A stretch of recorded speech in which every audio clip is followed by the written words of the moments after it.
name is Batton Lash, and I'm a cartoonist, and I grew up like a lot of people my generation reading comic books, and I'm old enough to remember when DC started their giant annuals, before they were even 80-page giants, and it was very exciting when Batman got his own annual, and at the time, the Batman comics weren't too exciting, but those annuals were great because they reprinted stories from the late 40s and the early 50s. So while Batman was fighting aliens and turning into a baby in his own book, the giant annuals had these kick-ass stories that were just tremendous, and I just loved them. I think my favorite was the third one.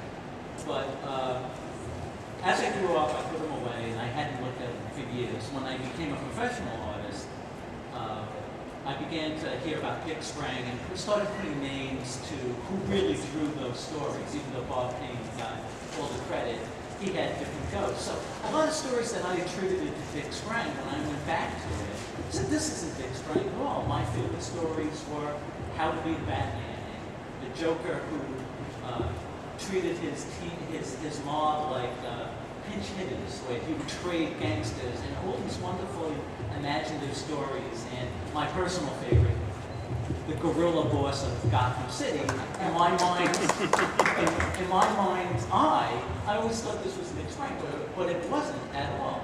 So it gives me great pleasure to learn that not only was it drawn by a guy named Lew Sayre Schwartz, but he's sitting here with us right now.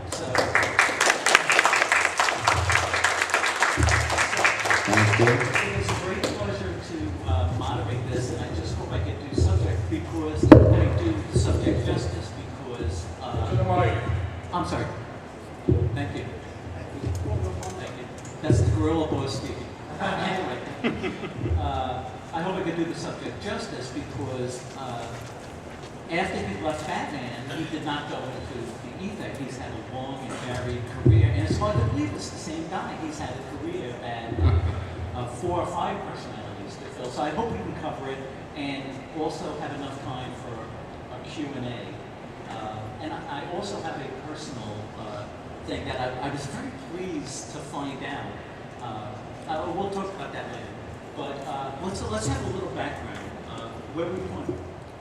Well, I was born in New Bedford, Massachusetts, a long goddamn time ago. 1926. In fact, tomorrow is my birthday. I'll be 83. Excellent. But it was fun for me to watch the last group because many of them are dear to my heart. Terry Robinson was a guy I replaced when Bob Kane, or when he decided he'd had enough of Bob Kane. And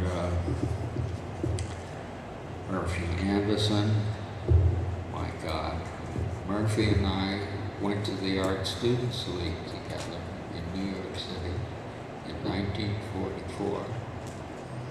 And I kept, in fact, the two of us lived at the Y on East 63rd Street for $1 a night, which was all we could afford. And I kept saying to Murphy, what do you want to do this craft work stuff for? It's crap. And I really used to push him about it. And I felt so strange when I started working for Bob Kane, and all of the things I'd said to Murphy, who by that time had developed into really goddamn fine artist, great craftsman, and it was nice. So this is deja vu. What's strange and interesting to me is that I was here 7 years ago,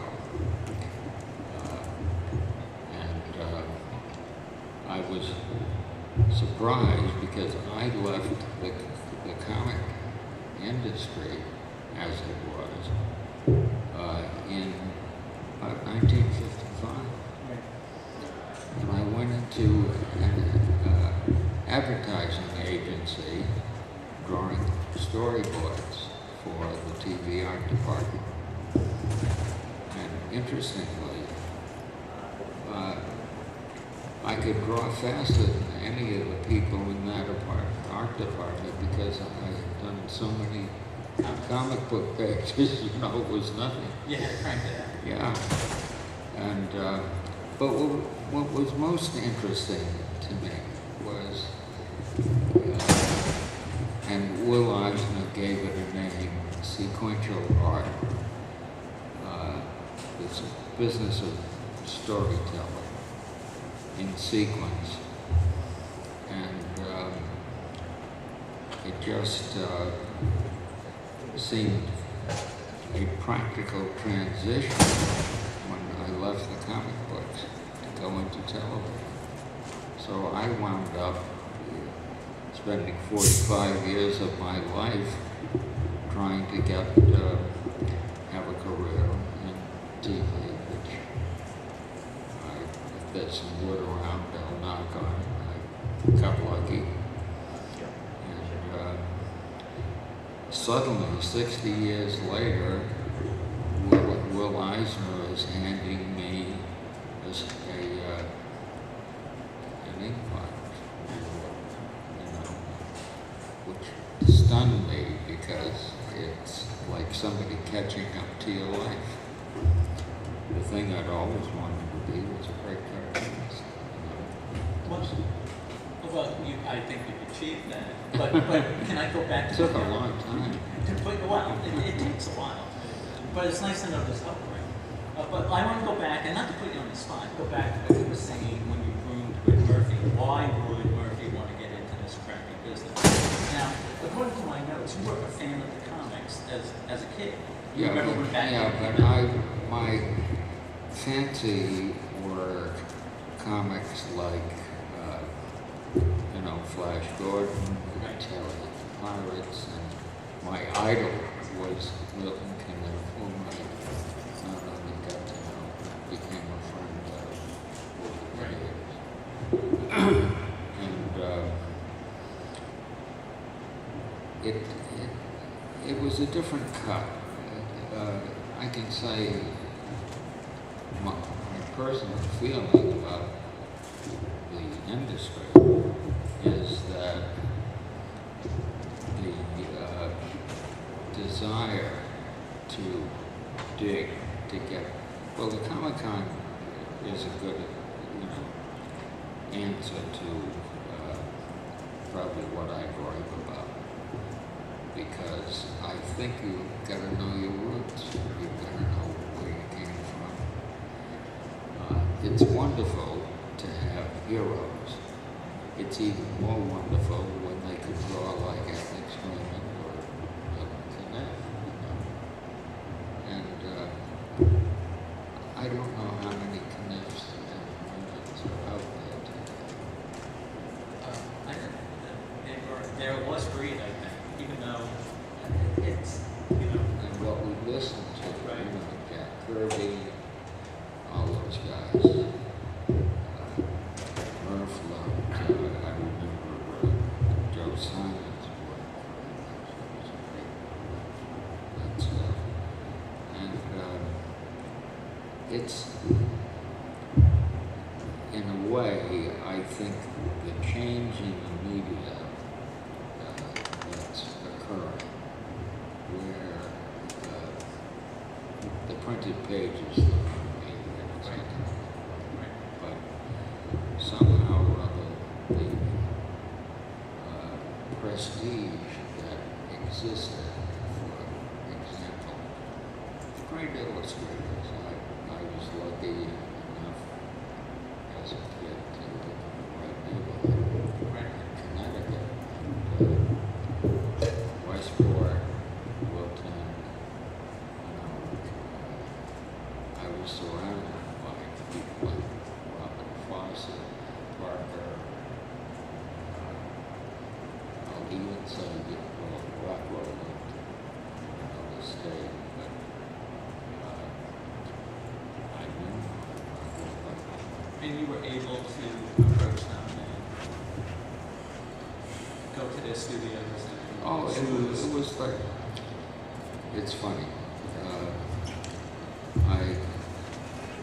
As a kid, I guess I was 22, I lived in an old colonial house, little house, and I was looking to move, and I had the same doctor that Robert Foster had, who kept talking about Bob, and I was dying to meet him. So one excuse was for my doctor, Leonard, to call and see if my wife and I could. He was selling his house and building a house on top. And we went over there. Of course, we were kids, babies, at that time.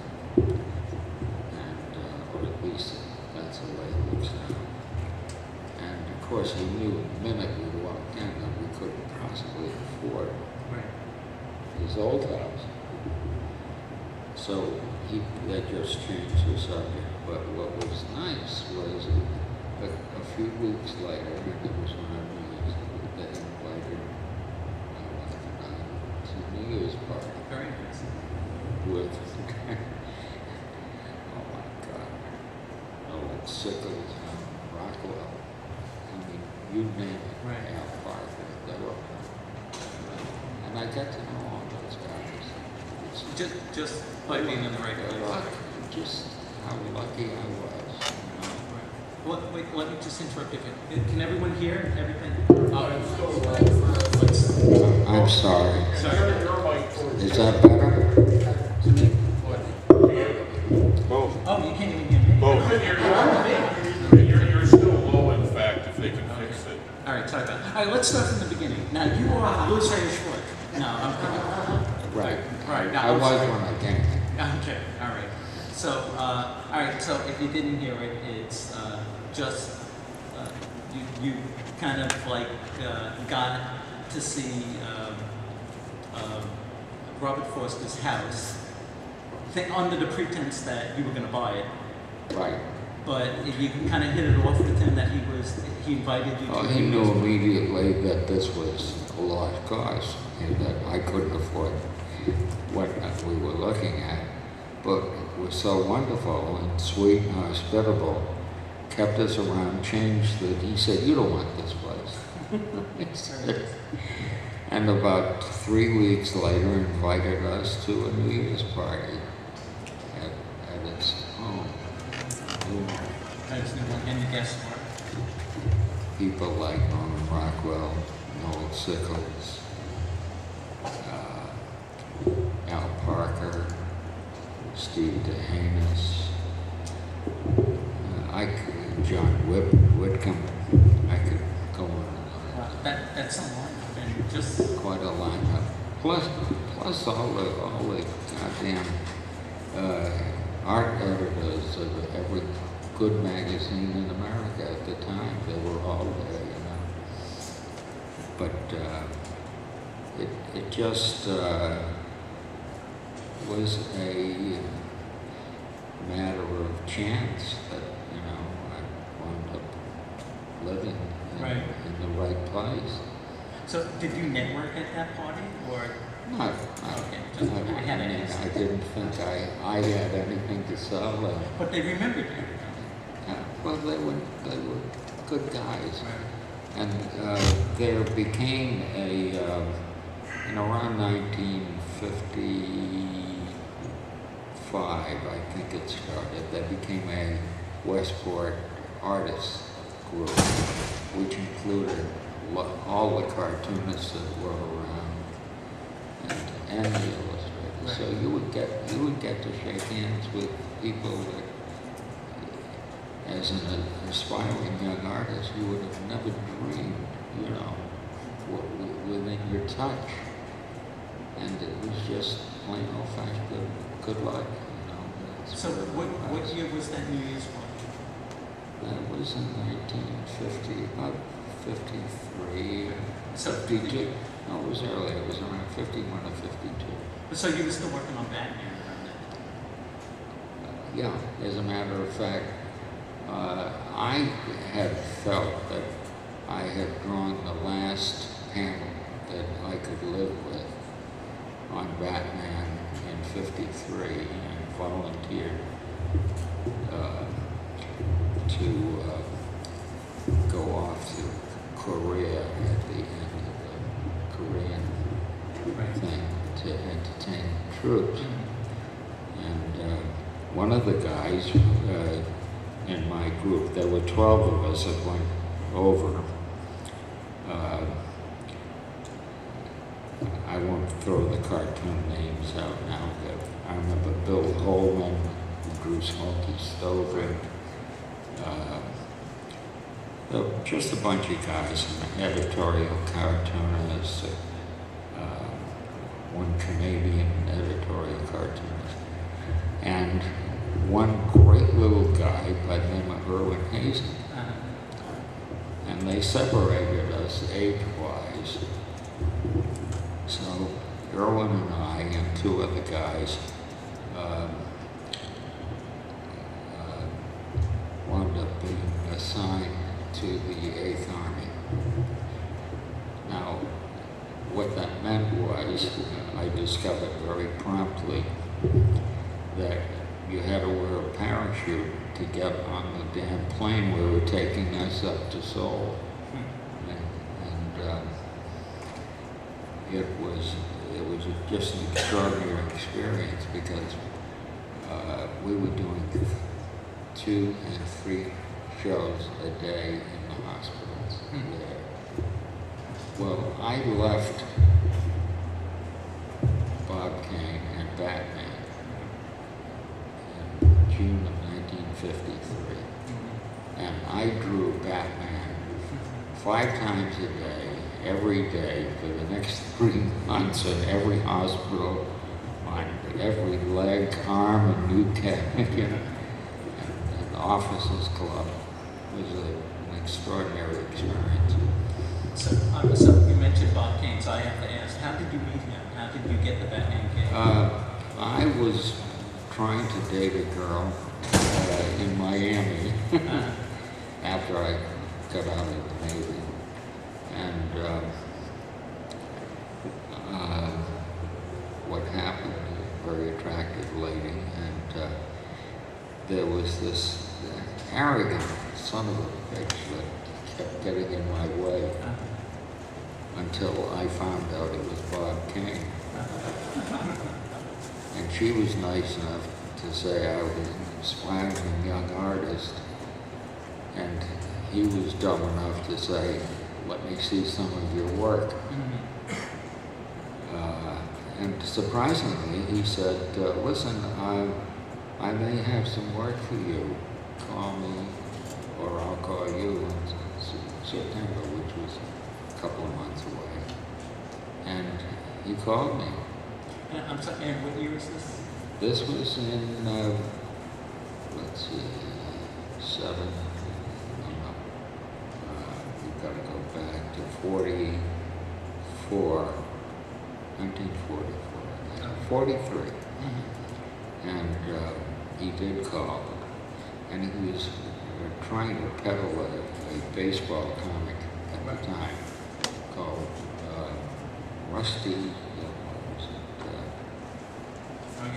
Rusty, and when His pals? Rusty Nails? Rusty and his pals. his son, it was Rusty Nichols, and the way it looked anyway. And I did that for him, and at the time he said that he and Will Eisner were putting this package together.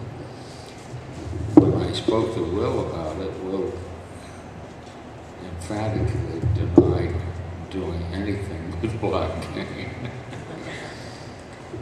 And But interestingly, he did his own baseball comic anyway. Eisner, so. yeah, about 2 years later, the damn thing appeared in the comic book form. And it was not with the same name, but it was a basic concept was the same. So who knows? I certainly won't pretend. So when Kane approached you, were you aware of Batman? Did you know about the Oh, I blew my stack because I then used to copy Batman, as a kid. And it wasn't until I was working with Bob that I realized that he never drew an arm that came out of an armpit. They would always come out of here. Right. He wasn't a very good artist, but to give him credit, Batman was a true comic book feature, and the style of the art, Bob's style of the art, which I think Jerry advanced a great deal, but it was very appealing, and it was still a comic. It wasn't some kind of lurid thing that came up out of a swamp, that kids seem to love to indulge themselves into that. So it was very appealing, certainly, and I think it was a reason for the initial success that Batman had.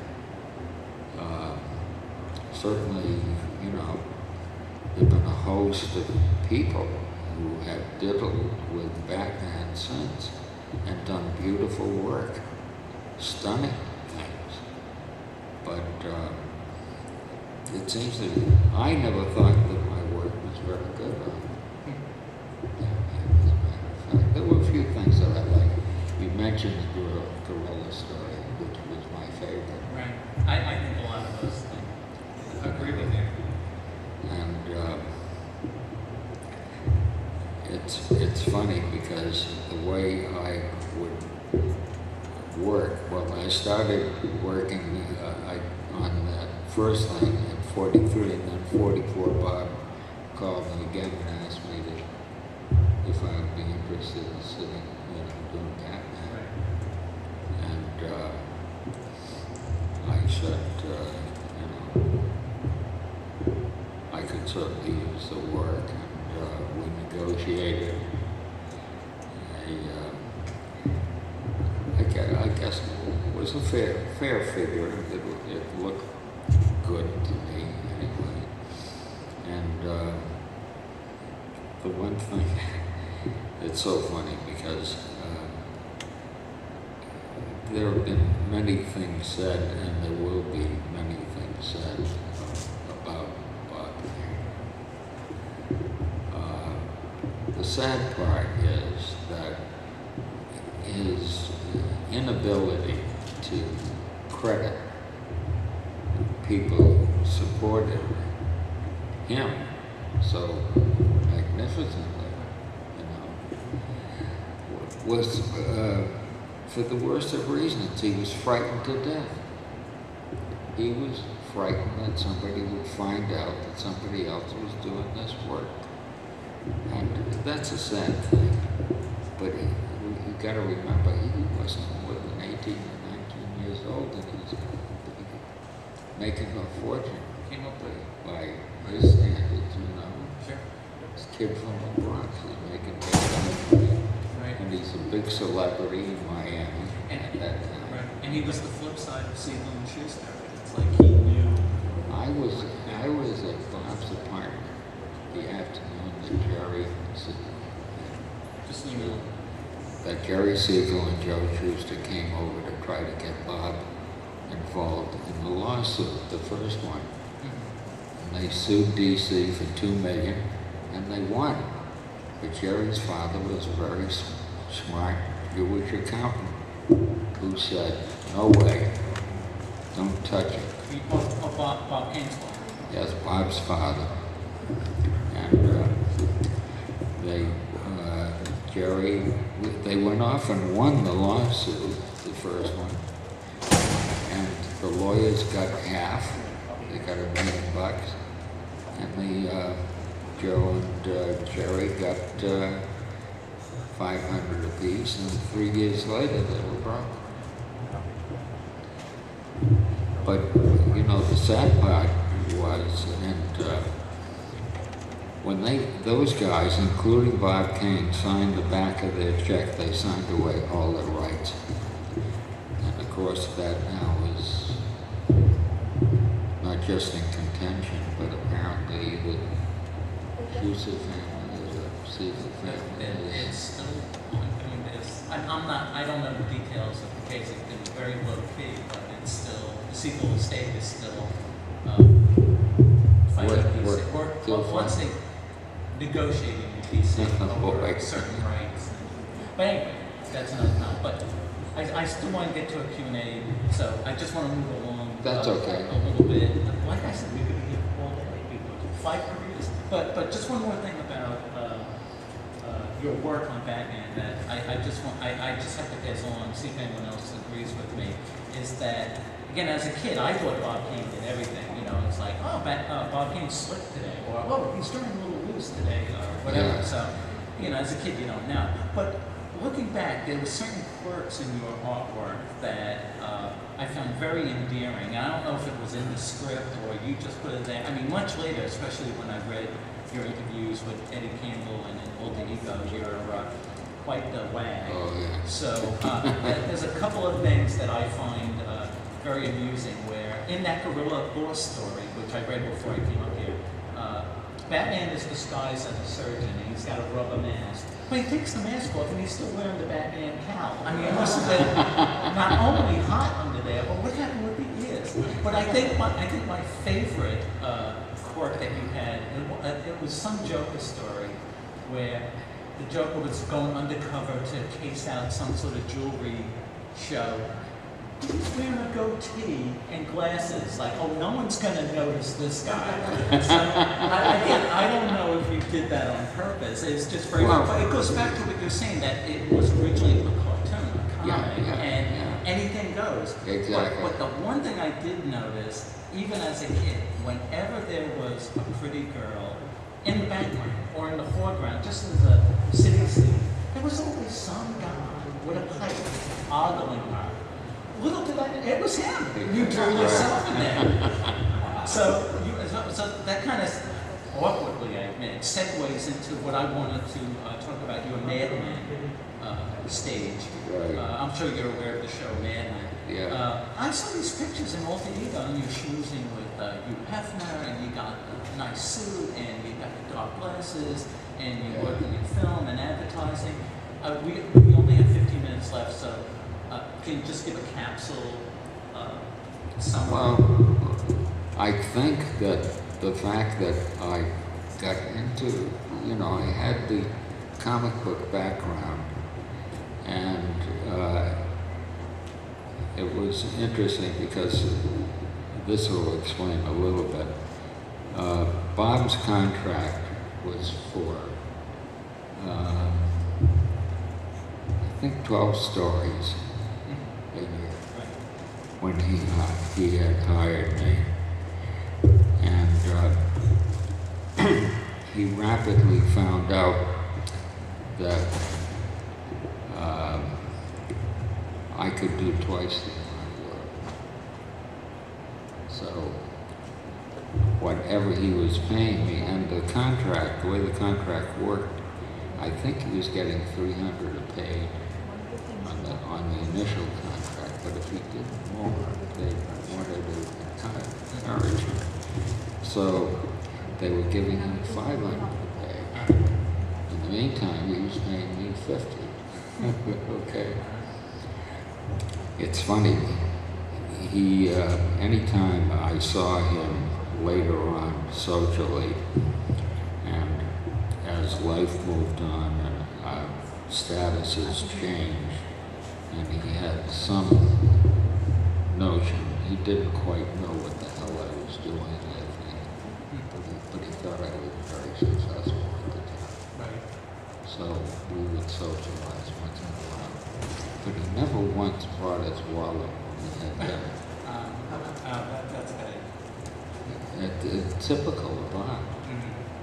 And the last time I saw him was out on the Coast in '91, and his wife, who I guess now still his wife, but still alive, forced him to pick up the tab when we had dinner in California. And that was the beginning of the first movie. And, yeah, well, he was broke, right? No, I'm kidding. yeah, but he was just an outrageous character, and no matter how much success he seemed to find, it never seemed to fill his cup, so, you know. And it was really too bad. I mean, the finger business to begin with. Oh, I was going to ask you about any. You had met Bill Finger. Did you know him? Never once. Really? The best scripts that I ever got to draw were Bill Finger scripts. They were always visual. Right. They were always exciting. They would always have a saucy kind of character. They were always introducing new things, you know, and they were fun to work on, actually. Right. It's very hard to imagine that Bob invented Batman all by himself, because Bill Finger was an extraordinary writer. So this reaches into everything, you know, that has to do with that. Bill Finger, in my estimation, was as much the genius of Batman. And it's sad, you know, that the guy died broke. And there are so many stories connected with the comics where wonderful creativity seemed to get packaged, and all of the riches went to somebody else. You know? Sadly. Go figure. But, More so than any business I can think of. You know? well, outside of the music industry, because we know how fair Yeah. they are there. But we're running out of time. I just want to throw a couple of names at you to see when you could respond. In light of his recent passing, Walter Cronkite. I'll tell you a nice thing. There's a wonderful 6-volume set of reprints of Terry and the Pirates.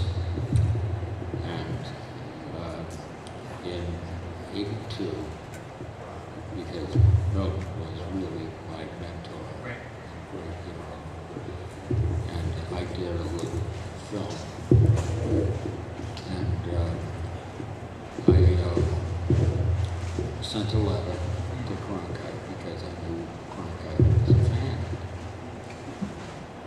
And I'm sitting in my lawyer's office in high Annis. I'll never forget this. The secretary pushes a call through to her boss, who I'm talking with, and it's a call for me. And the lawyer hands me the phone. He says, "This guy sounds just like Walter Cronkite." And it was. And he said, you know, when do you want to come and do this? And what a sweet, wonderful man he was. And the most interesting part of it, to my mind, was the fact that there was no question that we would do this. There was certainly no fee involved. Right. And I got a cameraman and a sound man and an assistant, and we got over to CBS on West 57th Street early in the morning. He said he'd be in about 9:30, but he had the office open for us so we could set up. And at 9:30 the door opens, and there's this big overcoat and a big hat and a little guy inside. Cronkite wasn't as big as I was, you know. You would never. he gets in front of the camera, and it's unbelievable. Right. You know, it was just a transformation. But the end of the story, that set of Terry's and the script that I written for Frank, in volume 6, the end of the Terry reprints, quotes what I wrote. Nice. The front. It was such a nice thing and lovely for these guys to do. Yeah, that's great. So, And, you know, I sent Cronkite a note a week later after it was all done. And I said, I never realized that I was a good writer until that's better. That changed the world. yeah, nice. Just amazing. I mean, he was notorious for that. Mm-hmm. So, it was great. It was a great experience.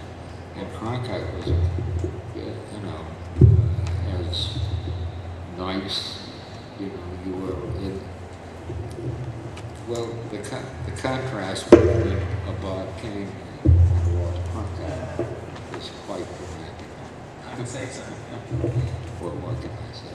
Well, we got 5 minutes, so you want to take some questions? Sure. Anyone have any questions? That guy, right behind you. Me? Yes. Okay, I recently acquired a Navy yearbook of a U.S. battleship. And the ship's cartoonist said he was a friend or had written to Bob Kane, creator of Batman. What, was that 1947? About that time, I think it was in Missouri. Well, I'm not clear. I've got Was years. it- It was a Missouri-class battleship. It was a Naval Reserve cruise Yes. that I went on. You went on? Yeah. Were you listed in the ship's roster? Well, it was, you know, Russia was starting to get tacky, and they sent a goodwill mission to Scandinavia Right. with 4 battle wagons, 3 aircraft carriers, and 8 destroyers. It was That's clearly drawn in your style, clearly. Yeah, and I did a lot of the illustration for that graduation ceremony for the Naval Academy. But I was on that trip. It was quite an experience, as a matter of fact. Try sleeping under a flight deck. Boy. But if you've got that book, that's a souvenir. Yes, it is. But I'm pretty sure it's either the USS Randolph, I'm almost certain it's a Randolph, or it could be the class book and not just the Missouri. Well, if But I can, I'll send you copies. I did a sketch for another publication for the Naval Academy for that year. And I think there was a, you know, just a very leggy, pretty girl. But that's amazing. Yeah, when I turned the page and saw it, that was amazing. It's amazing how those things come back. Anybody else got Blue it? shirt over here. Yeah. Not to be defending Bob Kane, but I think Elizabeth, his second wife, mellowed him a lot later and toward the end. She made him pick up the tab. It worked. She made him, yeah. No, she was as I knew her, and I used to see them socially, you know, not, She made him cool. yeah, She made him a little more mellow towards the end. yeah, and she opened up, you know, I think a social life to him that was quite remarkable. You know, he played tennis with Jack Nicholson. Not bad. So, I think maybe at a point, although, you know, when the TV show was going great guns. I bumped into him in the street one day, and of course that had resuscitated Batman, that very hokey show in the 60s. And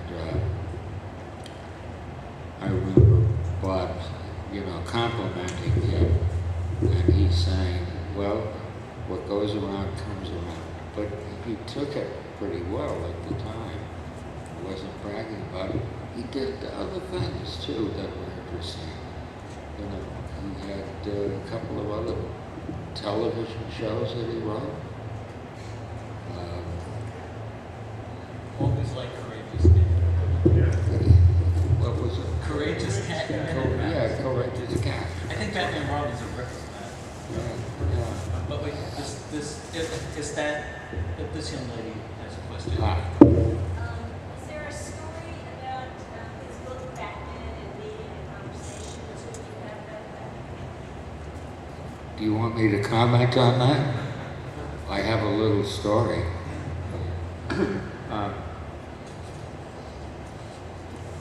It was the last time I spoke to Bob, and it had to be in '93 or something thereabout. And during the conversation, the book, he had been trying to peddle that book for years. I can remember back in the 80s when he was trying to do it. And I congratulated him, and I said, gee, Bob, I'd love to have a signed copy. And there was dead silence on the other end of the phone. And then suddenly, in a very weak voice, he said, well, you're not in it. And I said, there's those wonderful times where you come back with the right answer. Right. I said, gee, Bob, I only worked for you for 6 or 7 years. I didn't expect you'd mention me. And he never got it. So that was that. But you can't escape the fact that the guy had a lot to do with an American icon. And we'll be talking about him probably 20 years from now. Batman's forever. Yeah. But we have time for one more question. Anyone have a good one? I mean, not that they were bad. But something that we could leave off on a good note. I've got one. Okay. I know. Okay, in several of your stories, you would draw a character with thick Coke bottle glasses, kind of a squatty guy, a criminal, or a minor figure. Was that a self-portrait of someone like you or someone you knew? Could you play that back to me? You had a recurring Minor character. yeah, a character, whether it was a villain or a mad, I know what you're talking about, mad scientist, and they always Yes. wore a The Coke big bottle, glasses, round, thick, Yeah. and kind of like crazy. And he wants to know, I'm sure he didn't mean that it was a self-portrait, but did you base it on someone? Because it's No, pop up a lot. Bob would send me character sketches from time to time, and that would be exactly the kind of thing that he would make a little sketch when he sent the script to me and say, this is the way I see this or something. But that's kind of a cartoon thing for mad scientists to have these funny glasses on. So I don't recall anything deliberate about that. I kept trying to put in any number of times. Like I have the one page that I've got framed at home is a joke of the splash from a Joker story, and my wife is down in the left-hand corner, and done in 1951, and I love to have people come in and say, look how beautiful my wife was, and still is. It was, the picture, I can't remember the title exactly. Say that again? The Joker's Aces? No, not Joker's Aces. He was on stage with a lot of... Oh, the Joker's Theater. Yeah. Comedy or something? It's in the All the Ego issue. Yeah, it is. They show a shot of that, so we can dig that up. But we're really running out of time. But can I pass on my personal story that I was so pleased to learn, and it really is, so bear with me, it really is a personal thing. When I was a kid, my father was a mechanic, and he subscribed to one magazine, and it was Motor magazine. And I was a kid, and we used to live behind the garage. So I would always, I love comics, and this is when I was still in the single digits. And I would, anything that looked like a comic strip or cartoon, I would like. So I would just be looking through my dad's Motor magazine, and there was this nutty, advertisement, but it was a comic strip, and it was Sherlock Mechanic and Mike, and there was just something so appealing to it, and you could have knocked me over with a feather when I saw the Alter Ego article that you were the guy that did that, and of course, looking at it, all the Lew Sayre Schwartz ticks were there. The good-looking girls, the guys ogling at the good-looking girls, and a little trick that you always do that I have to admit, I find myself to this day still putting in my artwork. You ever notice when a character in his strip are shot, there's like a zillion motion lines around the head, the hands, and it's like a lot of nervous people in Europe. but that's why we love, part of the reason why we love it. But I think, are we through here? We have time for one more question? That's it. All right, thank you all for coming, and especially thank you. Thank you all very much. I appreciate you coming very much. Thank you.